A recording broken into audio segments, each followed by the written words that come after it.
Hi, this is Panzer J. Patton coming to you from Loves Park, Illinois, in the Forest City Bunker. I haven't made a video in a few weeks, and I wanted to kind of catch up everybody on what's been going on. I had a week or two there where I was really sick. My kidney disease creates a lot of nausea and whatnot, so wasn't much going on. My buddy came over a couple times, but yeah, we didn't do much during that time. But the last couple of weeks have been pretty active, and the couple of weeks before that were pretty active. So I wanted to start off tonight showing you how I watch YouTube videos. It might not be unique. I don't know. Maybe it is. But I'm going to go ahead and show that to you. And then maybe you guys can comment and let me know if it's unique. I'm going to turn the camera a little bit here. And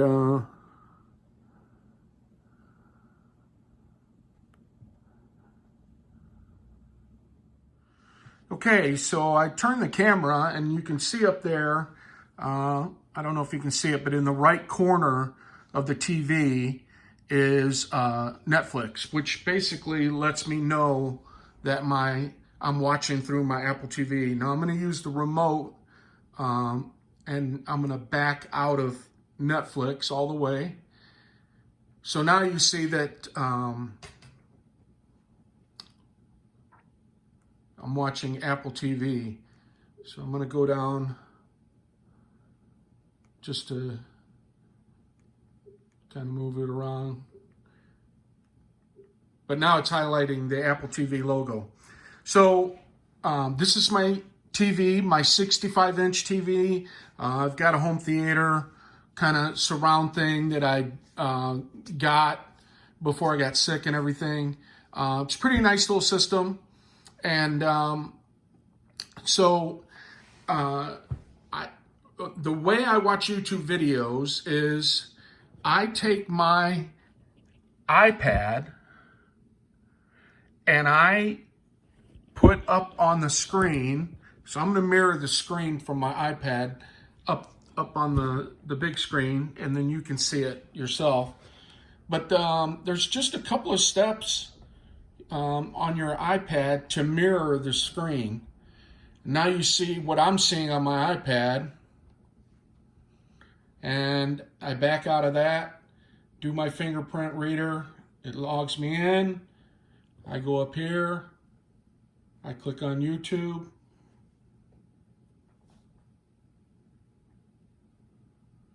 now this is, I think this is Corpo 24, I'm not sure. Let me see what this is. Oh no, this is the Garrison. This is Moffett Field's board from the Bloodbath tournament and the magnetic board or whatever that Moffett Field brought. And so, but I can go back out of that, and I can go to search. It's not showing you this, I'm not sure why. But anyway, I'm searching. Let's go to Sired Blood. And so now I'm on his videos. And now, let's just pull up a video of Sired Blood. Your end is near. Sorry about that, a little loud. But this is a video that Sired Blood made a while back. And so this is how I watch them. I rarely watch them on my, on just my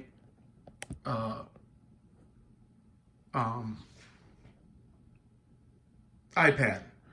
So most of the time I watch them in the way that I'm showing you here. Now, because of that, I am also able to sit in my big comfy chair, and I just kind of hold my iPad in my lap and I go through the videos. So like I said in my introductory video, I watched TV for the first couple of years. I was sick, and I really, really got sick of TV. Matter of fact, right now, there's not a lot of new YouTube videos out there. So I've been watching the World War II in color on Netflix. It's about to go off Netflix. I think November 1st or something, tomorrow.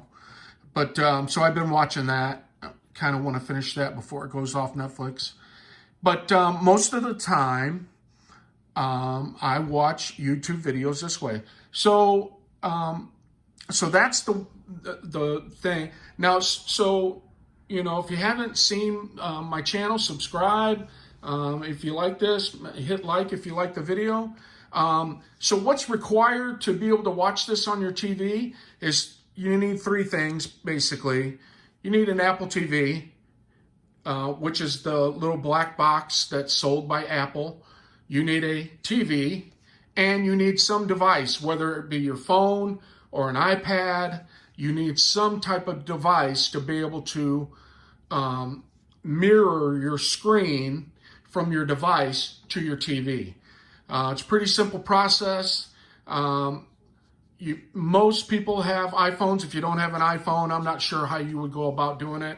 But if you don't have an iPhone or an iPad, probably going to be a little bit difficult because, you know, Apple's they're pretty screwy that way. But anyway, but that's what you need. The Apple TV is about 150 bucks, I think, 160. And then obviously, you know, if you have a phone, all you got to do is hook the Apple TV up and you're in business. You can watch your videos from wherever. All right. So that's the first part that I wanted to show you. If this is unique and not everybody is watching them this way, you know, let me know. Give me a comment. Hit like and subscribe. But I'm going to continue this video. I'm going to show you some of the other stuff that's been going on. Be right. Okay, I'm back. I wanted to show you a few things that have happened since my last video. One is I picked up this board. It's just a 4x8 sheet of 1/4-inch plywood. I needed something to roll my map out on that Matt Todd gave me to be able to play. And so we did play a few times. Now, the map's not out right now because I'll just show you. We have got a mess going on. We're in the process of painting, magnetizing all of our pieces. And so the first thing was I got the board and we started playing a little bit. Well, then I wanted to be able to do some of the other things that I'd seen online to print them. And I hadn't really gone in to check out printing or anything.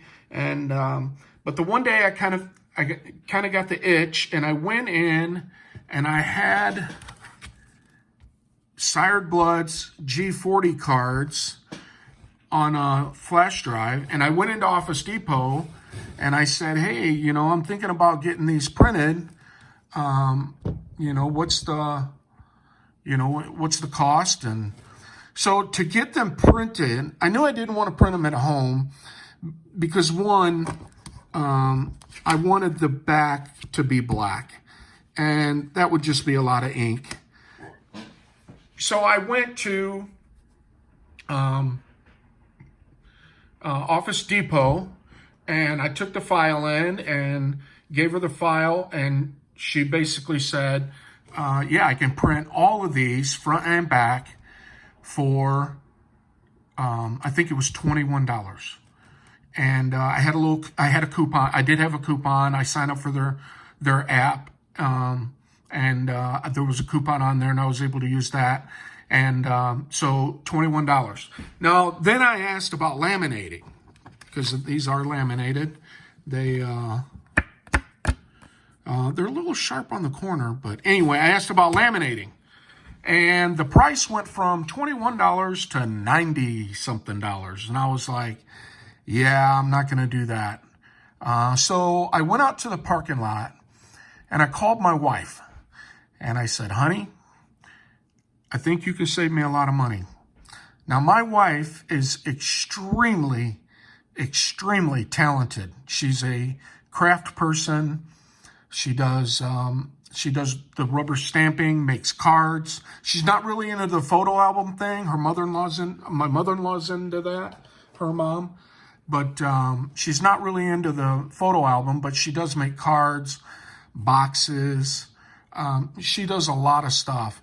And matter of fact, when I first started doing all this, one of the effects of my all my problems is I lost some vision in my eyes, and so I'm a little bit colorblind. So when I get countries like in the old classic, where the green and the gray they look almost the same to me. I almost can't tell them apart. So my wife helped me go through that and sort those out. But my point is, my wife has this huge craft stamp. She calls it her stamp room, but it's really like a craft room because she can do so many things in there. And so I called her and I said, honey, I can get these cards printed off, but it's like $20. But if I get them laminated, it's gonna cost $70. And she said, I'll be mad at you if you get those laminated. She said, I can laminate them. I said, okay. So I got them printed off. I brought them home, and I just left them in the sheets. My wife cut each individual card out, laminated each individual card, and this is not a small job. Let me get these other cards out here so you can see the stack. This is a huge, enormous task. And, it explains why it's so expensive for Home Depot to do it. I have these in order, so I don't want to mess up the order. But this is, it's a lot of cards. And but she cut out each one individually. She laminated all of them, and then she trimmed all of them after they were laminated. And she did all that for no other reason than she loves me, I guess, because she doesn't play Axis and Allies. She has no interest in Axis and Allies. So, but yeah, it was really sweet of her. Obviously, saved me a lot of money, and it was pretty awesome. I definitely wouldn't have done it. I would not have spent that type of money on the card deck. I have Grasshoppers cards, and those were like $3 or $4. And there's no way I could swing $90 for cards, but $20. And I've gone through the cards, and it's like anything else Sired Blood does. They're awesome. They're very, very good. Well thought out, well put together. Good thing. So the board, and then I bought the card, got the cards printed, and then we started playing a little bit, and I got interested in painting my pieces. Now, I would have never thought that I would be a piece painter.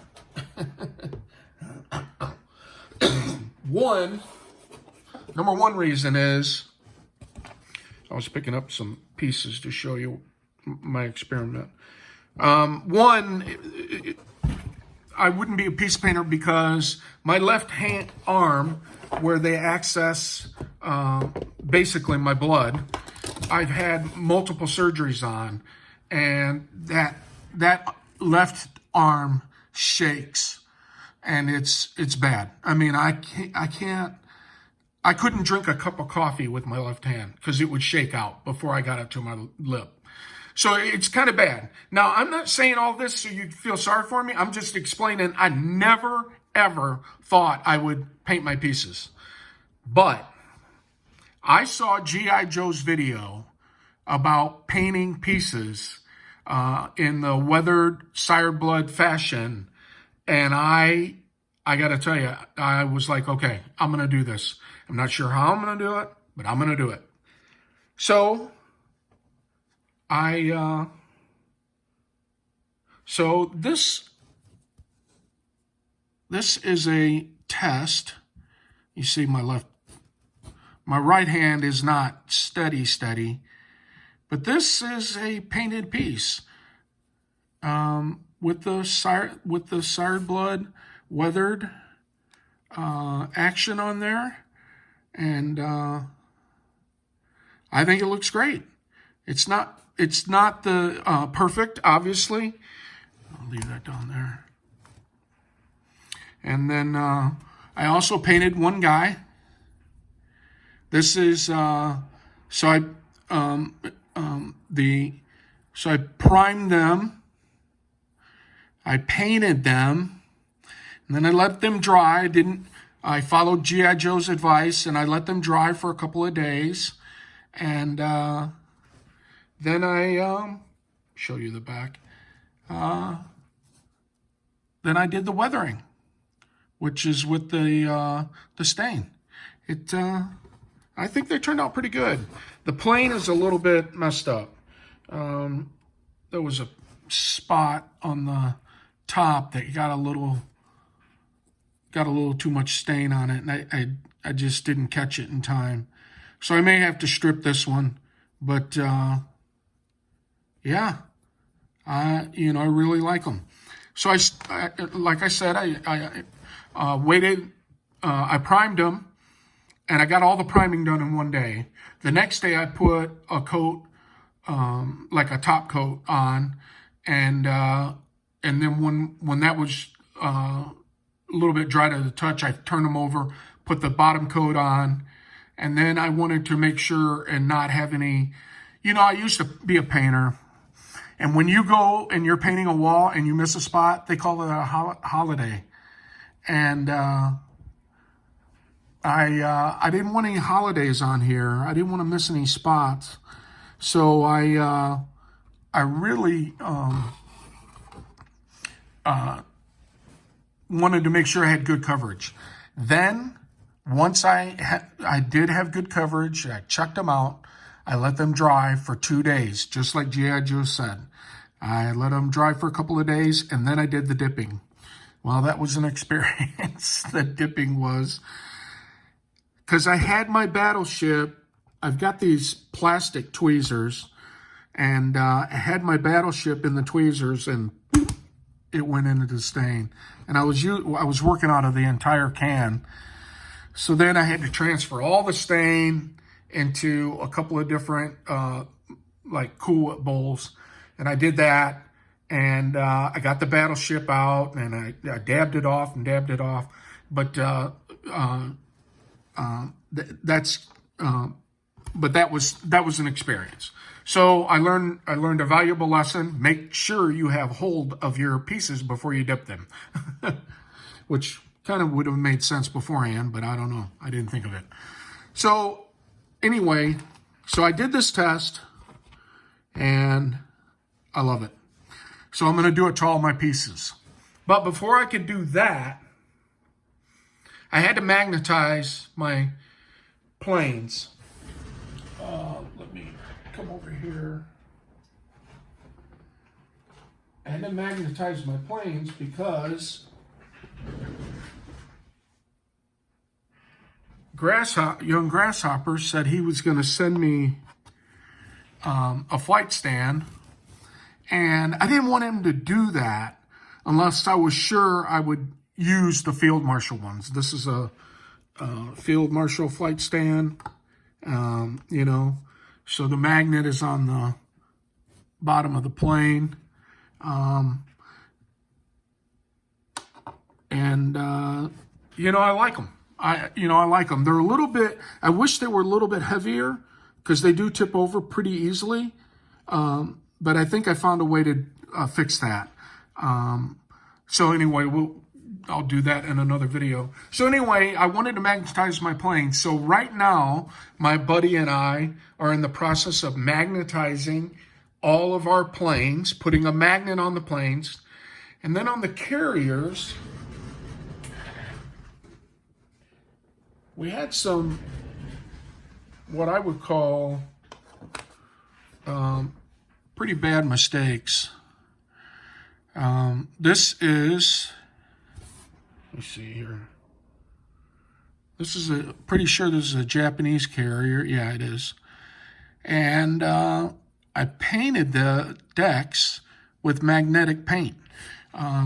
Sired Blood did this, and then he put the magnetic paint on the planes, and then he put magnets on the carriers, magnetic tape. And Sired Blood also is not a big fan of flight stands. I'm not sure if I am or not 100%, but as it stands right now, I think I do like them. So anyway, so I painted the decks of all the carriers in the game with this magnetic paint. And it's not quite dry, so I don't want to try and put a plane on there yet.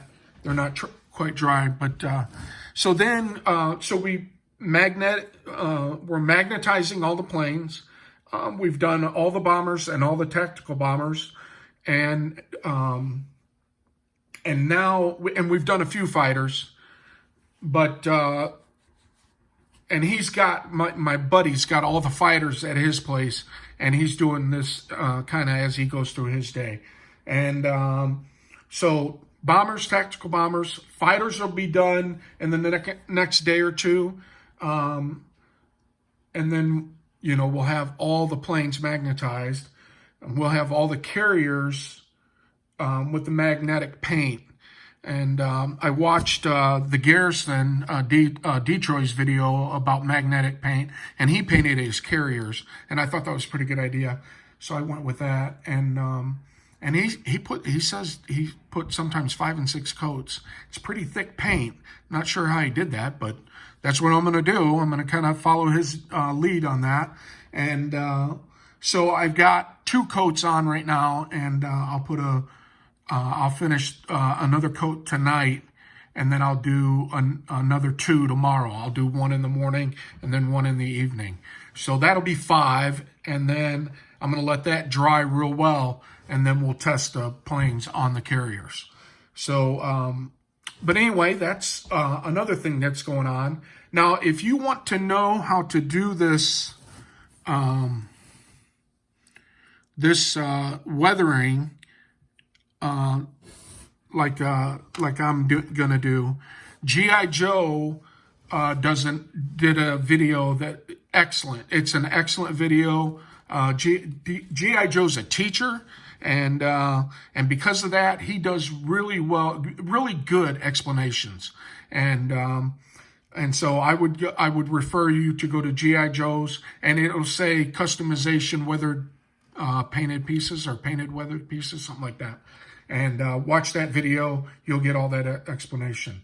And at this point, the only thing I think he said that I didn't think was accurate, and it might just be at my Home Depot, but my Home Depot did not carry the Minwax polyurethane and stain combination in the honey. It didn't carry it at all. It didn't carry Minwax. So I had to go to Lowe's to do that. And I'm not a big Lowe's fan, but so I went to Lowe's and it was there. And for everything that I bought to do the paint, I want to say it was about $40. And so I didn't do it all at once. I kind of did it over, a little bit of time, about a month and a half. And but now I have everything, and so now I can get going. The other thing that I would recommend, one second, is that when you paint, even if you have a good ventilated area, you need to wear some type of respirator, even if it's just a little bit of a face mask, because being a painter, and I went through all those safety courses as a painter, I'm going to tell you right now, you don't want to be breathing that crap. And if it gets in your throat and whatnot, it's just a bad deal. So any type of respirator you can get a pretty good one at Walmart, actually. They sell them there I think it's right by their cans of spray paint too. But obviously, if you're at Home Depot, you might as well just swing in and pick up I think you can buy them in packs of 10 or 20, something like that. So get a respirator. The other thing I would recommend is gloves. You can buy rubber gloves to protect your hands very inexpensively. Go to Walgreens or I'm not sure if Walmart carries them. I've never looked there. I have pretty good ones because of when we did dialysis at home.